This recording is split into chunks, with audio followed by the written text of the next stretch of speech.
How to see who viewed your Facebook featured collection. First thing you have to do is open up your Facebook app and make sure that you're logged into your account.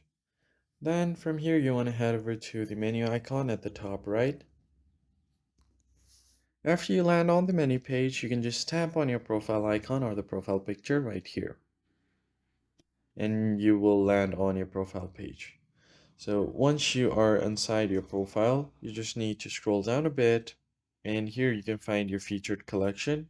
So tap on collection, and if you want to see who viewed it, just swipe up and it will show you your viewer.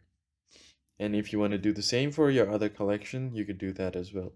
So here is one featured viewer, and if your friends have viewed it, it will show you their name. But if it only shows others or a viewer like this, then that probably means your profile was public, and this person that viewed your story or your featured collection is not on your friend list.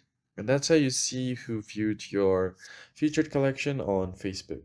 I hope this tutorial was helpful to you guys. I'll see you on the next one.